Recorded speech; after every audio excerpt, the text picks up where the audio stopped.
Irmãos, é bom estarmos aqui juntos e agora nós vamos ter o privilégio de ouvirmos, meditarmos na palavra do Senhor. O nosso culto nós procuramos ser sempre teocêntricos, ou seja, Deus o centro do nosso culto, adoração a Ele, tudo que existe, tudo que é feito na simplicidade deve ser dedicado a Ele. E agora é aquela hora que Deus Ele vem a nós através da sua santa palavra e fala ao nosso coração. Então nós vamos ouvir nessa noite, até pensando na ceia do Senhor, no tempo em que nós vamos daqui a pouco celebrar a mesa do nosso Deus que nos salvou, pensaremos sobre a graça de Deus. O tema dessa noite é somente pela graça. No mês de outubro nós iniciamos, e o mês de outubro, ele é o mês da Reforma Protestante. O mês de outubro, os evangélicos protestantes comemoram, celebram a Reforma, que ela, na verdade, foi estabelecida no dia 31 de outubro de 1517. Ainda é lá no final do mês, mas dá abertura o mês de outubro, no mês da Reforma. E um dos grandes temas, pilares da Reforma Protestante, de nós evangélicos, é a graça de Deus. A salvação somente pela graça. E é sobre isso que nós vamos falar nessa noite. Graça é um dos temas mais proferidos, mas quem sabe um dos menos conhecidos, compreendidos no meio dos evangélicos brasileiros. Aqui mesmo em nossa igreja, graça tem sido um tema ensinado constantemente, mas é um dos que mais nós encontramos pessoas com pensamentos distorcidos ou ainda com certas dúvidas. Conhecer sobre a graça de Deus é importante porque nos liberta. Conhecer sobre a graça de Deus traz alegria ao nosso coração. Conhecer mais sobre a graça de Deus, acima de tudo, traz segurança eterna. Nada pode te assustar, nem mesmo a morte, se você estiver convicto de que a graça de Deus lhe alcançou. Nessa noite, antes de nós participarmos da mesa do Senhor, essa mesa que celebra a graça de Deus, nós vamos então meditar mais uma vez na palavra de Deus sobre a salvação somente pela graça.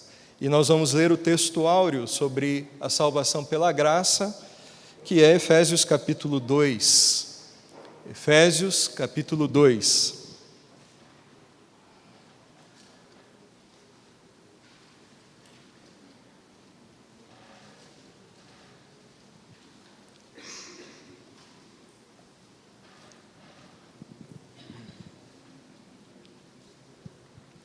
Carta de Paulo à igreja de Éfeso, capítulo 2, a partir do versículo 1, diz assim a palavra do Senhor, acompanhe comigo a leitura com atenção, diz assim: vocês estavam mortos em suas transgressões e pecados, nos quais costumavam viver quando seguiam a presente ordem desse mundo e o príncipe do poder do ar, o Espírito que agora está atuando nos que vivem na desobediência. Anteriormente, todos nós também vivíamos entre eles, satisfazendo as vontades de nossa carne e seguindo os seus desejos e pensamentos. Como os outros, éramos por natureza merecedores da ira. Todavia, Deus, que é rico em misericórdia, pelo seu grande amor com que nos amou, deu-nos vida com Cristo, quando ainda estávamos mortos em transgressões. Pela graça, vocês são salvos. Deus nos ressuscitou com Cristo e com ele nos fez assentar nos lugares celestiais em Cristo Jesus, para mostrar nas eras que hão de vir a incomparável riqueza de sua graça, demonstrada em sua bondade para conosco em Cristo Jesus. Pois vocês são salvos pela graça, por meio da fé, e isso não vem de vocês, é dom de Deus. Não por obras, para que ninguém se glorie, porque somos criação de Deus, realizada em Cristo Jesus para fazermos boas obras, as quais Deus preparou antes para nós as praticarmos. Antes de nós pensarmos nesse texto em si, nós vamos pensar acerca de uma definição de graça. Nessa noite você cantou músicas aqui, e eu já disse aqui, você leu o texto de Efésios 2 acerca do termo graça. Mas o que significa essa palavra graça? Graça, dentro da teologia bíblica cristã, significa um presente que não merecemos, ou um favor imerecido que Deus, em seu amor incondicional, nos concede por meio de Cristo. Graça é uma dádiva divina aos homens pecadores. Graça é um presente que você e eu não merecemos. No seu amor incondicional, Deus decidiu soberanamente agir com misericórdia e com graça para com pecadores perdidos e oferecer a esses pecadores salvação. A teologia classifica a graça de Deus sob dois aspectos. Existe a graça comum e a graça especial. A graça comum é a graça de Deus, é o favor de Deus para todos os homens. É o favor de Deus, é a bondade de Deus estendida a qualquer pessoa, a justos e injustos, a salvos e a não salvos, a bons e maus. O apóstolo Paulo diz que Deus ele faz cair a chuva sobre justos e injustos. É a graça de Deus. Deus ele concede a todos uma certa graça para que todos possam viver. Se Deus não agisse com graça, ninguém mais existiria. Essa graça comum, então, é para todos os homens. Mas existe uma graça que ela é diferenciada, que é a graça especial de Deus. E a graça especial de Deus é a graça salvadora. É aquela que traz salvação para o homem perdido. Essa graça especial, ela só pode ser recebida na vida daquele que crê que Jesus Cristo é o seu Salvador. A graça comum todos recebem, independentemente de crerem. Ateus, pessoas de outras religiões, recebem essa graça comum. Mas a graça especial, revelada em Jesus Cristo, somente aqueles que creem. E é sobre a graça especial que nós vamos falar nessa noite, é sobre a graça especial salvadora que Paulo trata em Efésios capítulo 2. E eu queria então pensar com os irmãos nesse tema somente pela graça, mas em primeiro lugar, levantar uma pergunta. Nós vamos agora responder essa pergunta que será feita ao texto. Por que necessitamos da graça? Por que o tema graça é tão importante para nós? Muitas vezes falamos sobre o termo graça de Deus, mas não compreendemos o real valor desse termo, a importância dele. Por quê?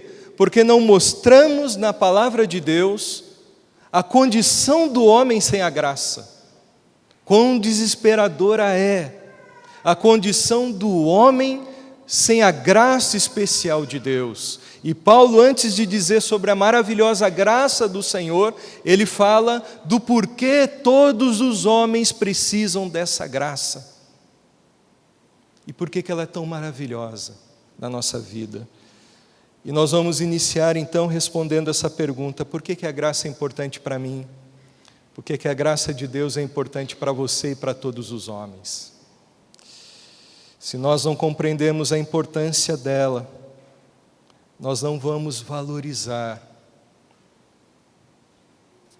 esse tema tão rico nas Escrituras Sagradas. Os versos 1 e 3, ou de 1 a 3, o apóstolo Paulo revela como Deus enxerga o homem sem a graça especial de Deus, sem essa graça salvadora. Aqui não é uma visão humana que será passada, não é a visão do pastor que fala aqui à frente, mas é a visão de como Deus enxerga o homem sem a graça especial dele. E nós vamos perceber que a visão bíblica, quando Paulo retrata aí sobre a condição humana sem a graça de Deus, é uma condição terrível. É uma condição mais séria do que muita gente imagina. Paulo ele destaca 3 verdades terríveis sobre a condição humana daqueles que ainda não foram regenerados, salvos, o que incluía-nos antes de sermos alvos da misericórdia e da graça de Deus. Sem a graça de Deus, Paulo ele vai dizer que o homem, ele está, em primeiro lugar, morto. Sem a graça de Deus, estamos mortos. Comece a perceber o valor da graça. Versículo 1, Paulo diz: vocês estavam mortos em suas transgressões e pecados. Mortos no sentido espiritual, mortos no sentido físico e mortos no sentido eterno. A expressão morte que Paulo traz aí, vocês estavam mortos nos seus delitos e pecados, sem a graça de Deus, tem essa conotação, a morte espiritual. O que é a morte espiritual? A morte espiritual é a separação do homem pecador de Deus. Deus ele criou o homem perfeito, Deus ele criou o homem no jardim do Éden para ter perfeita comunhão com esse homem. Mas o homem decidiu virar as costas para o seu Criador e rompeu com esse Deus. Deus havia dito para o homem em Gênesis que o homem poderia comer de todo o fruto de toda a árvore do jardim, menos de uma, o fruto da árvore do conhecimento do bem e do mal, e Deus havia dito: certamente quando você comer, você morrerá. E o homem então comeu do fruto que ele não deveria comer, então a morte entrou na história, a morte entrou na vida do ser humano, o homem foi separado de Deus, o homem se perdeu, o homem morto espiritualmente, sem a graça de Deus, ele não corresponde aos estímulos de amor de Deus para com o homem. Ele está morto, ele está insensível àquilo que Deus é, ao amor de Deus, ao plano de Deus. Ele por si mesmo não pode compreender Deus e não pode compreender o amor e a graça de Deus. Ele está extraviado, diz Paulo em Romanos 3, separado da glória de Deus. Todo homem sem a graça de Deus, pela Bíblia Sagrada, está morto espiritualmente. Eu estava morto espiritualmente, antes de ter sido alcançado pela graça. Por isso, nessa noite, o meu coração pode se alegrar na graça de Deus, porque eu era muito necessitado dessa graça. A morte espiritual, essa separação de Deus, leva à morte física. O salário do pecado é a morte. Porque morremos. Não era para ser assim, meus irmãos. Deus não criou o homem no seu plano original para que o homem morresse, para que tivéssemos doenças, para que tivéssemos essa situação de desgaste fisicamente, de sofrimento. O pecado trouxe terrível consequência na vida do ser humano. Por que sofremos? O sofrimento é decorrente da queda, da separação de Deus com o homem, ou do homem em relação a Deus. A morte espiritual me leva à morte física. Um dia, se Jesus não voltar até lá, nós passaremos pela morte física, em consequência do pecado. Agora, existe uma morte mais terrível que é em consequência da espiritual e da física, que é a morte eterna. O que é a morte eterna? A morte eterna é para quem morre fisicamente sem ter sido alcançado pela graça. É alguém que morre sem Cristo, sem ter tido o encontro verdadeiro com o Senhor. A morte eterna é aquilo que Apocalipse diz no capítulo 20 sobre o lago de fogo e enxofre. Esta é a segunda morte, essa é a morte eterna. Serão lançados no lago de fogo e enxofre todos aqueles que não foram achados inscritos no livro da vida do Cordeiro. A morte espiritual, que é a separação do homem com Deus desde o jardim do Éden, leva à morte física. E a morte física, se a pessoa não for alcançada pela graça, ela passará também pela morte eterna. Mas a graça nos alcançou pela fé. E por isso ela é tão preciosa, porque estávamos mortos, e a nossa condição nos levaria para uma morte eterna, para uma condenação eterna, para irmos para o lago de fogo, mas a graça nos alcançou. E por isso ela é tão valiosa, por isso ela é maravilhosa. Nós precisamos saber das necessidades que tínhamos da graça para glorificarmos a Deus pelo valor dessa graça na nossa vida. Sem ela, estaríamos mortos. A graça ela é preciosa, e Paulo fala da necessidade da graça. Ele amplia a necessidade da graça para nós quando ele diz que nós não éramos somente mortos em delitos e pecados, mas ele diz que nós éramos também escravos. Que expressão forte para nós, a expressão escravo. Éramos escravos em 3 áreas, ou de 3 tiranos.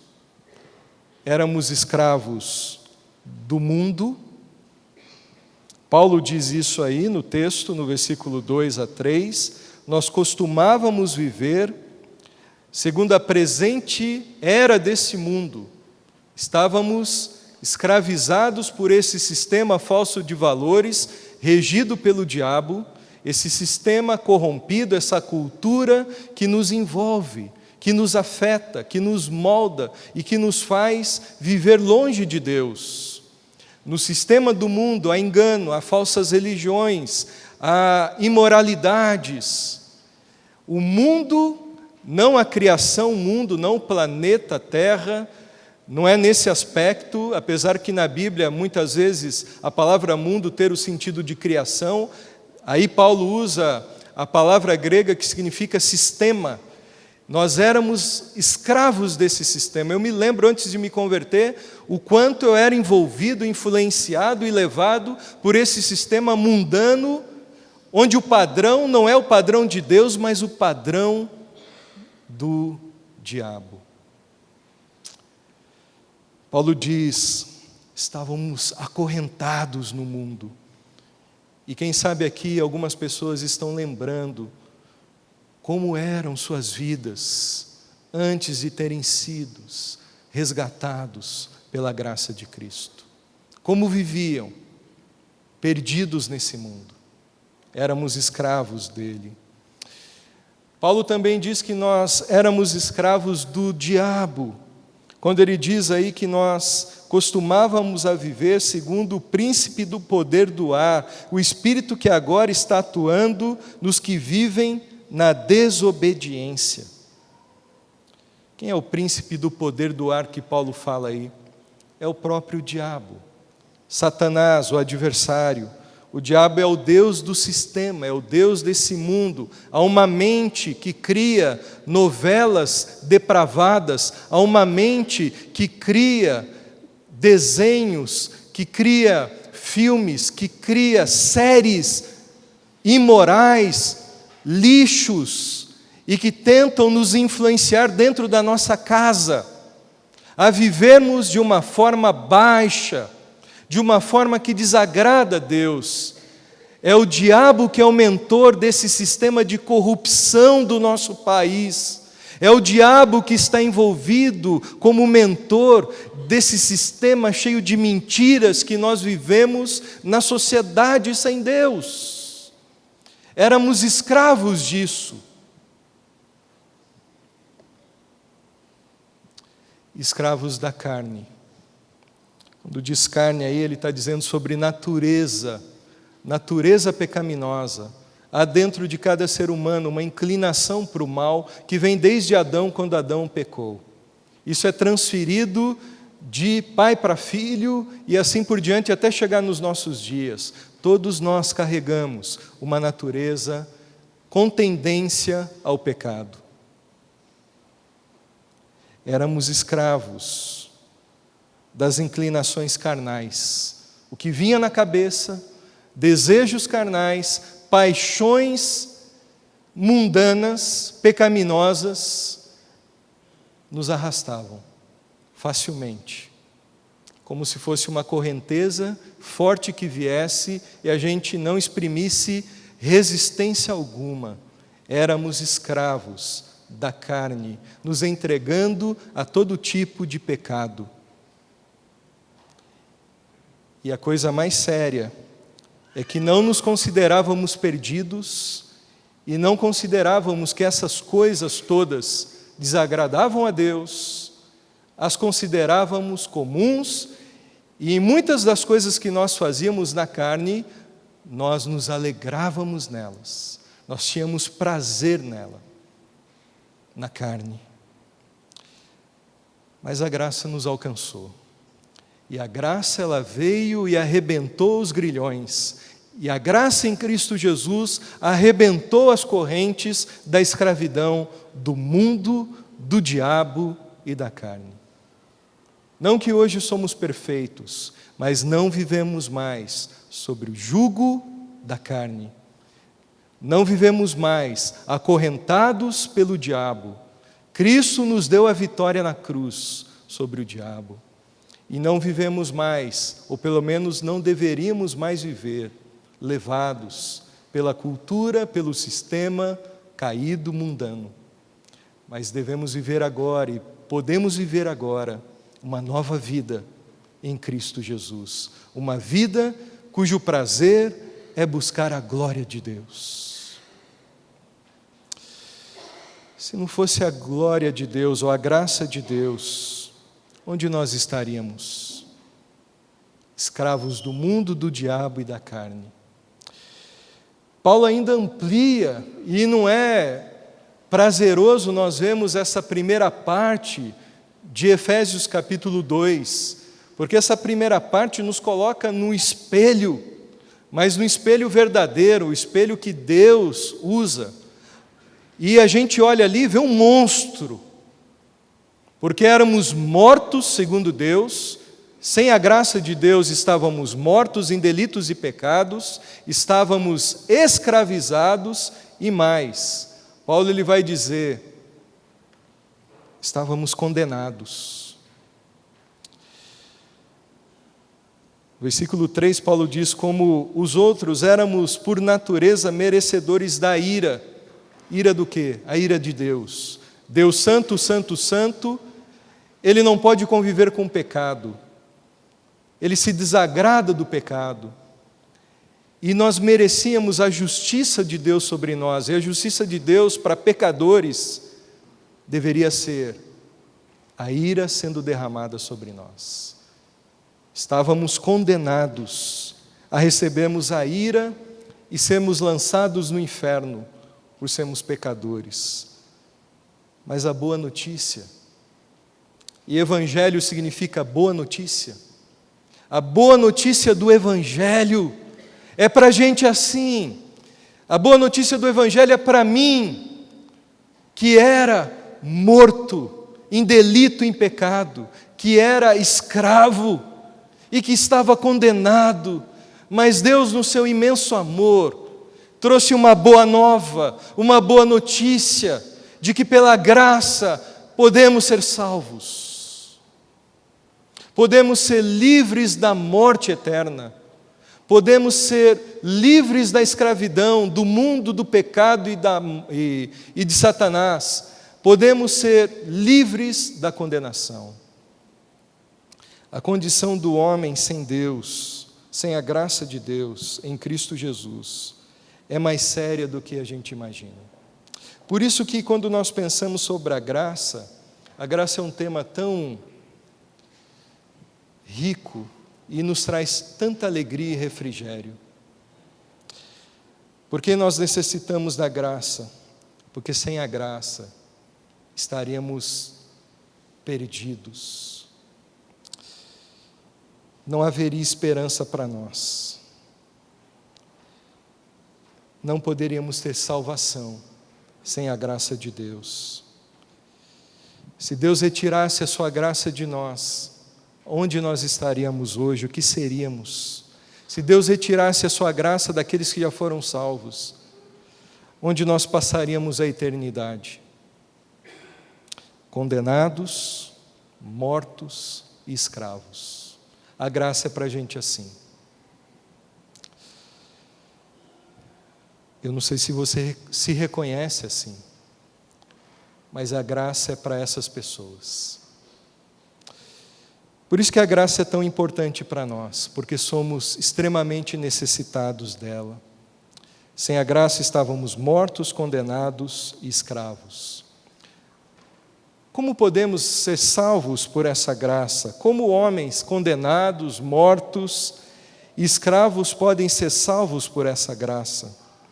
Meus queridos, tudo muda na vida da gente a partir do momento em que a graça nos alcança. A antiga condição do homem perante Deus, essa condição de condenado, de morto, de escravo, muda quando a graça nos alcança. O nosso coração muda, o nosso comportamento muda, a nossa vida muda, a nossa alegria muda e, principalmente, o nosso destino eterno muda completamente. O versículo 4, Paulo ele diz de forma maravilhosa o seguinte: todavia, ele está falando, éramos mortos, condenados, escravos, e no versículo 4 ele diz, todavia. E eu destaquei o todavia ali. Nós éramos mortos, escravos e condenados por causa do pecado. Todavia, não é um termo maravilhoso no texto? Quebrando toda aquela sequência terrível. Algo reverteu e pode reverter a condição do homem caído.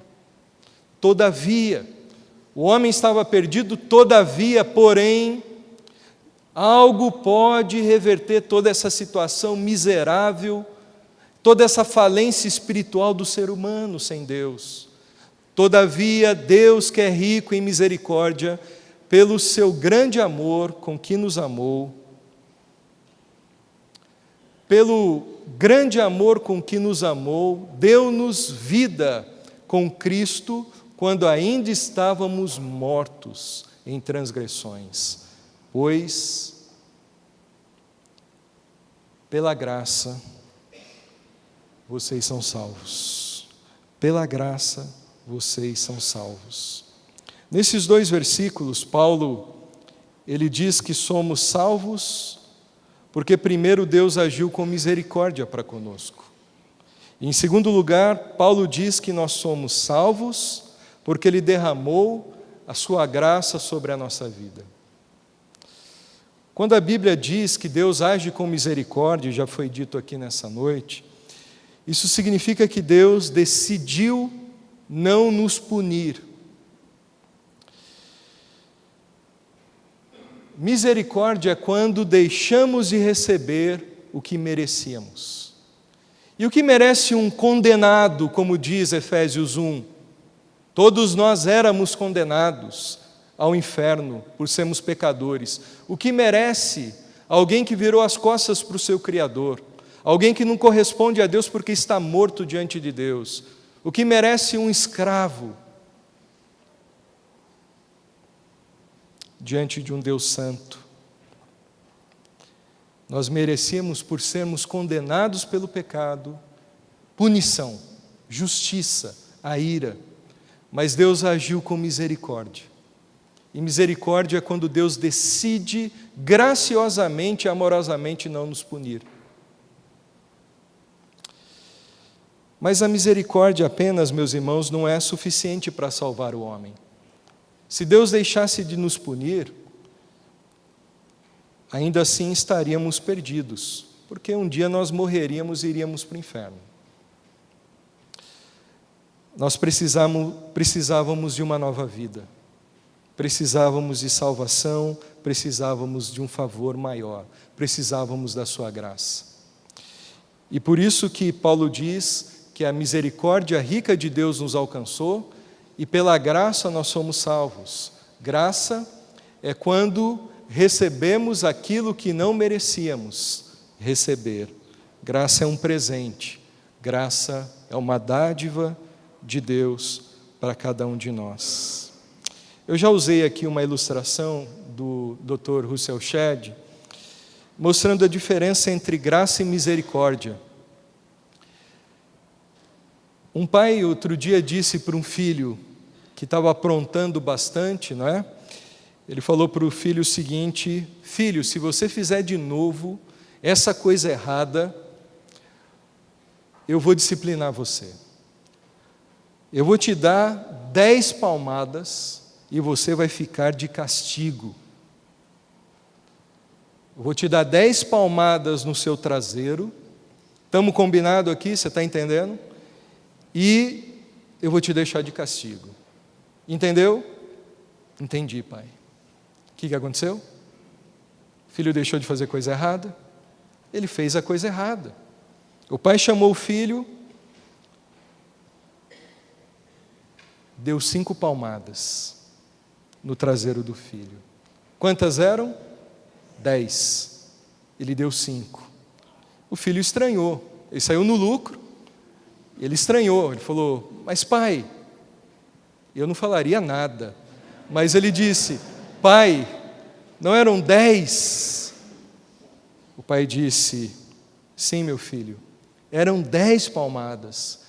Mas hoje o papai quer ensinar para você o que significa a palavra misericórdia. Você merecia 10 palmadas, mas eu agi com misericórdia. Eu dei a metade. Eu não te puni como você merecia ser punido. E sai da minha frente, vai na geladeira, abre o congelador e pega um sorvete que está lá. Mas pai, eu não ia ficar de castigo? Sim, pega o sorvete e vai brincar. Mas eu ia ficar de castigo. É que eu quero ensinar para você não só o que significa misericórdia. Eu quero ensinar para você nessa manhã, nesse dia, o que significa também a palavra graça. Você não merecia receber esse presente, mas mesmo assim eu te dei. Isso significa graça.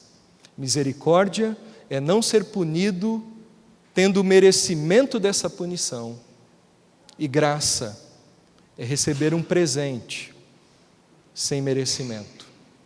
Essa é a salvação de Deus para nós. A salvação é assim. É pela misericórdia, Deus decidiu não nos punir, a punição caiu em Cristo na cruz, e graça significa que Ele nos dá livremente a salvação por meio de Jesus. E a graça reverte, a graça vence aquela terrível situação, aquele terrível quadro pintado por Paulo nos primeiros versículos de Efésios 2, a graça reverte. Aquele terrível quadro de um homem caído, um homem condenado, um homem escravo, um homem morto, é revertido quando a graça o alcança. Isso é maravilhoso. Em Cristo nós somos reconectados na fonte da vida, que é Deus. Nós temos vida, vida eterna, nós temos perdão dos pecados, nós somos justificados e não somos mais condenados, mas Deus nos declara justos diante dEle, salvos pela graça do Senhor, e não mais merecedores do destino do inferno na eternidade, mas agora, com Cristo, Ele nos dá a herança da sua glória e nos torna filhos amados dEle. Essa é a graça de Deus. John Stott, ele diz o seguinte: estávamos mortos, mas fomos tornados vivos. Paulo diz nesse texto que o grande amor de Deus nos vivificou, nos trouxe vida pela graça. Estávamos no cativeiro, mas fomos entronizados. Que cativeiro é esse? A escravidão do mundo, da carne, do diabo, mas Cristo quebrou esse cativeiro na cruz, e agora Ele nos guia rumo ao seu reino eterno, onde Ele diz que reinaremos com Ele. Não merecíamos nada, esse é o grande amor de Deus por nós. Jesus entrou nessa história, morreu naquela cruz, foi punido em nosso lugar, para que tivéssemos por meio dele, pela sua graça, salvação, vida eterna. E como nós recebemos essa graça salvadora de Deus? Como nós podemos receber essa graça? Por meio da fé. A graça de Deus se recebe por meio da fé. Versículo 8, Paulo diz: pois vocês são salvos pela graça, por causa da graça, por meio da fé. A fonte da salvação é a graça, mas o instrumento da salvação é a fé. É preciso crer em Jesus, que é esse presente de Deus que Ele enviou para nos salvar, para receber a salvação. Inclusive a fé é graça de Deus, é um dom de Deus. A fé especial, a fé redentora é um dom de Deus. Ele que nos dá a capacidade de crermos no seu Filho. Meus irmãos, o próprio Senhor Jesus disse lá em João 3,18, quem crê será salvo, mas quem não crê já está condenado. A salvação pela graça, ela é adquirida ao pecador, condenado, escravo e morto por meio da fé. Fé salvadora é a confiança exclusiva na obra de Cristo na cruz, e é também a rejeição de toda espécie de confiança nas minhas próprias obras de justiça, nos meus ídolos ou nos meus méritos próprios. Essa fé é um tipo de fé que tem que confiar somente em Jesus e em nada mais, não na minha religiosidade, não no que eu faço, não nas minhas obras, não em mais nada, não em ninguém. Eu tenho que rejeitar qualquer tipo de confiança que eu já coloquei à minha vida em termos de salvação e me entregar totalmente e unicamente a Jesus Cristo. A base da minha salvação é a graça, e a forma de eu ser salvo é por meio da fé somente em Jesus e em nada mais. Não somos salvos pelas obras, como é dito nas Escrituras. não é pelo que fazemos, mas é pelo que Cristo já fez na cruz. Não conquistamos a salvação. Se você pensa que a salvação ela pode ser conquistada, não é isso que a Bíblia diz. A salvação ela não pode ser conquistada por você. A salvação ela já foi conquistada por Cristo na cruz, e ela é dada de graça àquele que crê nele. O Senhor oferece gratuitamente essa salvação através da fé. Há muitas pessoas que pensam que merecem a salvação. A graça de Deus, ela divide tantas opiniões e muitas vezes ela é controversa, porque principalmente pessoas que se julgam boas, segundo o parâmetro dessa sociedade, pessoas que se julgam religiosas, cumpridoras dos seus deveres. Essas pessoas, muitas vezes, elas começam a acreditar que elas vão ser aceitas diante de Deus, vão ser recebidas no céu, porque foram boazinhas. Mas não é isso que a Bíblia diz. A Bíblia diz que todos estão mortos em delitos e pecados, todos estão separados e todos pecaram e separados estão da glória de Deus. Salvação é um presente, não é uma recompensa. Guarde isso no seu coração. A salvação não é uma recompensa que você vai receber no céu por ter sido bom. A salvação é um presente que Deus nos dá sem merecimento nosso. E isso pela fé. Havia um homem, e eu estou terminando, havia um homem que, por muito tempo, acreditou que a salvação dependia daquilo que ele fizesse, das suas obras. Ele pensou por muito tempo que Deus o aceitaria, o abençoaria, o salvaria, de acordo com o que ele fizesse aqui na terra, de acordo com as obras desse homem. Qual que é o nome desse homem? E a vida desse homem retrata a vida de muita gente. O nome desse homem é Martinho Lutero. Lutero viveu no século XVI. Ele era um monge, ou seja, um religioso, cumpridor dos seus deveres. Ele era da ordem agostiniana, ele era um professor de teologia, ele vivia para a religião, ele era do clero, ele era um homem bom, procurava fazer as coisas direito, mas ele vivia sem paz no seu coração, porque ele não tinha certeza da sua salvação. A igreja da sua época dizia que era preciso fazer um monte de obras para merecer a salvação. Então ele começou a fazer de tudo que ele ouvia para tentar merecer essa salvação. A igreja dizia para ele que ele tinha que fazer jejuns constantes, aí ele iria agradar a Deus. A igreja começara a dizer que ele precisava punir o seu próprio corpo, então ele começava a dar chibatadas nele mesmo. Ele começava na Alemanha, no frio, no inverno da Alemanha, a ficar nu, punindo o seu corpo, rolando nas neves, para tentar expurgar os seus pecados e assim trazer alegria ao coração de Deus e ser aceito diante do Senhor. Ele fazia penitências, vigílias, rezava o terço, o rosário, várias vezes no dia. Ele obedecia às tradições da igreja, ele observava os sacramentos, ele participava das missas da Eucaristia. Certa vez ele foi enviado até Roma e disseram para ele que se ele subisse de joelhos as escadas de Pilatos, essas escadas de Pilatos, diz a lenda que elas foram removidas, aquelas escadarias onde Jesus ele foi julgado por Pilatos, ali na fortaleza de Antônia, em Jerusalém, para Roma, ali na Basílica de São João de Latrão.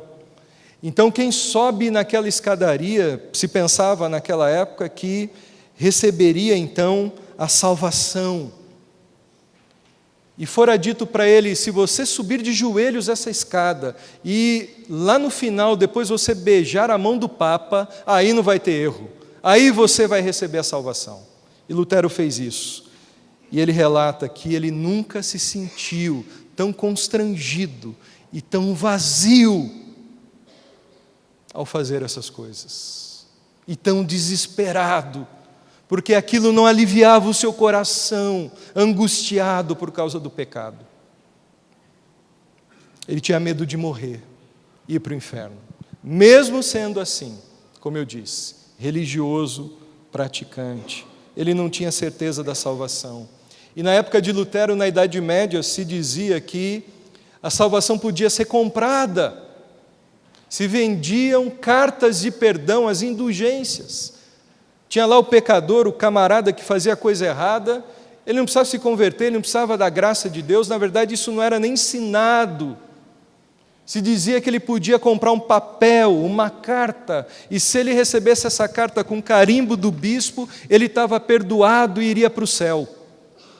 Não passaria nem no purgatório. Purgatório nem existe, mas se cria nisso. Se dizia, por exemplo, tinha até uma musiquinha que se cantava naquela época, que se dizia assim: tão logo que uma moeda na caixa soa, uma alma no purgatório voa.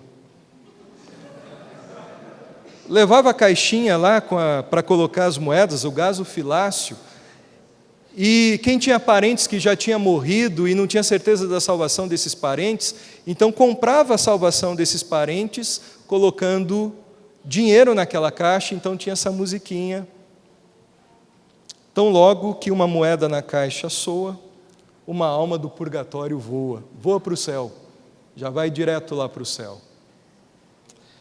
E tudo isso começou a mudar quando Lutero começou a estudar a palavra de Deus e abriu na carta aos Romanos. Ele leu Romanos capítulo 1, versículo 17, que diz assim: porque no Evangelho é revelada a justiça de Deus, uma justiça que do princípio ao fim é pela fé, como está escrito: o justo viverá pela fé. Os olhos de Lutero, toda aquela cegueira, todas aquelas escamas caíram. E ele enxergou que ele não seria aceito e salvo pelas suas obras, pela sua religiosidade, por aquilo que ele fizesse. A sua salvação não poderia ser adquirida por suas obras e nem ser comprada. Sua salvação era pela graça, por meio da fé. O justo viverá, terá a redenção, a vida eterna, por meio, através da fé. Fé em quem? Fé em Jesus.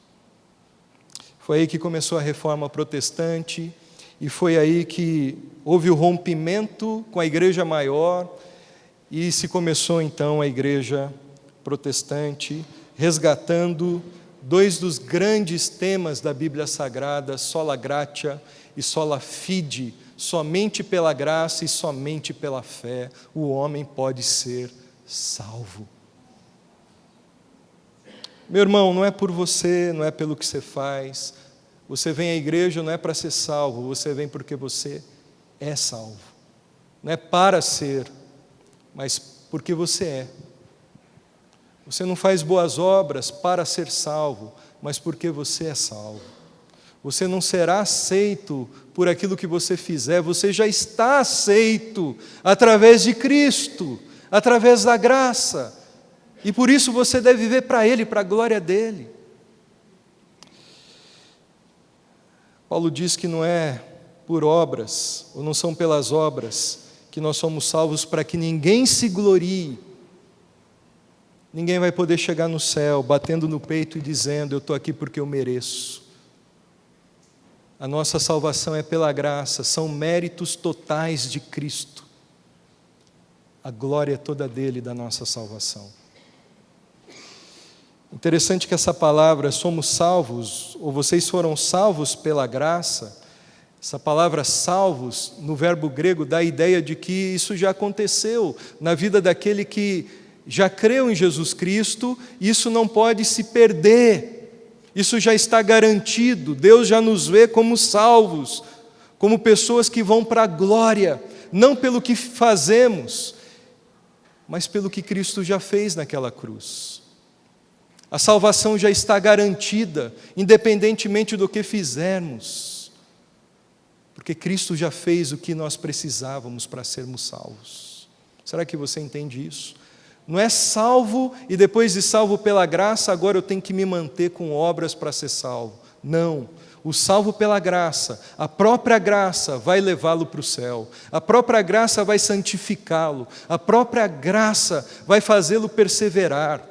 Ninguém persevera até o fim sem a obra da graça dentro dele. Não é obra humana meramente perseverar até o fim para ser salvo, é obra da graça de Deus, é a presença do Espírito Santo de Deus na nossa vida, daqueles que são salvos pela graça de Deus. A graça me traz segurança eterna. Paulo diz em Romanos 8, quem tentará acusação contra os escolhidos de Deus? É Deus quem os justifica. Não há mais condenação para aqueles que estão em Cristo Jesus, aqueles que foram salvos pela graça de Deus. Não por meio das obras,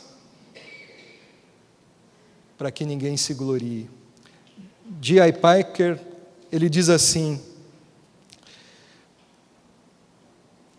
pensando sobre obras para salvação: é tão impossível o homem se salvar pelas obras, quanto ele querer atravessar o Oceano Atlântico num barquinho de papel. Tente ser salvo pelas suas obras, pelos seus méritos. A Bíblia diz que é tão impossível quanto querer atravessar todo o Oceano Atlântico num barquinho de papel. Vai afundar. Ou você é salvo pela graça, ou você não é salvo. Não há outra opção. É isso que a Bíblia diz. Não somos salvos por causa das obras, mas somos salvos para as boas obras.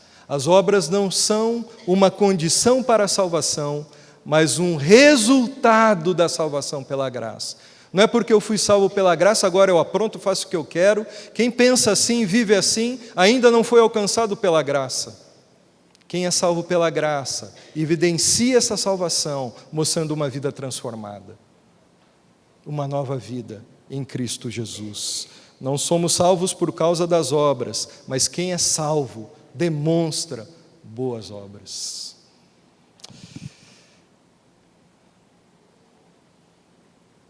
Devemos fazer boas obras porque somos salvos e não para sermos salvos. E eu quero terminar com essa poesia que diz assim: nada trago em minhas mãos, apenas me agarro à tua cruz. Nu venho a ti para me vestir, dependente, busco graça em ti. À tua fonte vou correr, lava-me, Senhor, ou vou morrer. Rocha eterna, partida por mim, deixa-me esconder em ti.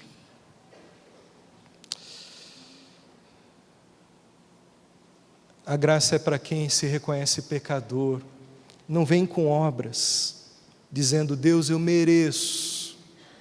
Não. É de mãos vazias. As mãos vazias são a fé, que diz, eu quero receber esse presente, Deus. E constrangido, porque eu não mereço. Intrigado, contrito, eu não mereço, mas eu preciso tanto dele, senão estaria perdido. Agarre-se apenas à cruz, à graça de Deus para com a sua vida. Hoje em dia, se pensa muito equivocadamente sobre a graça de Deus, tanto em relação à salvação, nós vimos sobre a indulgência, a venda de perdão para a salvação na época de Lutero. Hoje se vendem bênçãos. materiais. Naquela época ainda se buscava a vida eterna, se comprar a vida eterna não podia, mas pelo menos as pessoas tinham olhares para a eternidade. Hoje em dia as pessoas buscam coisas materiais e tem muitas igrejas vendendo as bênçãos de Deus, o mercado da fé. E meus irmãos, não só a salvação é pela graça, mas o nosso relacionamento com Deus, a possibilidade de orarmos e pedirmos coisas a Deus, é tudo graça do Senhor. Não é por campanha, não é por seu merecimento, não é pelo seu dízimo, não é por nada disso. É porque Deus decidiu amar você, independente do que você fizer. É pela graça dEle. Se você fizer isso, se você trazer dízimo, se você ofertar, se você trabalhar na obra dEle, se você se consagrar, tem que ser em gratidão à graça dEle, como resultado da salvação, e não para querer ser aceito, porque você só é aceito por causa de Cristo. E nessa noite nós vamos participar dessa mesa, celebrando a Cristo, celebrando essa obra graciosa de Jesus. Eu gostaria que passasse um vídeo rapidamente, é um vídeo bem curtinho, e eu gostaria que você pensasse nesse vídeo. Ele tem uma legenda, preste atenção nessa legenda, e você pensasse na seguinte pergunta: o que seria da sua vida sem a graça de Deus, se a graça não tivesse te alcançado? Talvez você ainda não tenha sido alcançado pela graça, mas você veio aqui nessa noite e entendeu esse plano de Deus, esse amor de Deus. Então, pela fé, receba a salvação em Cristo. Diga: Senhor Jesus, eu creio que o Senhor é o meu único Salvador. Eu me arrependo dos meus pecados e eu quero uma nova vida em Cristo Jesus. Vamos ver esse vídeo e vamos pensar no que a graça de Deus pode fazer na vida de um homem. E depois nós vamos celebrar a mesa da graça, participarmos da ceia do Senhor.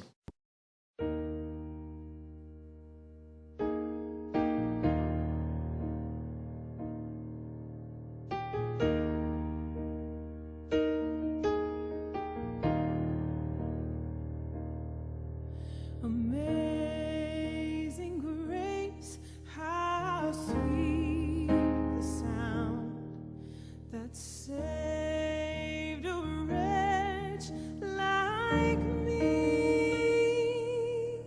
I once was lost, but now I'm found, was blind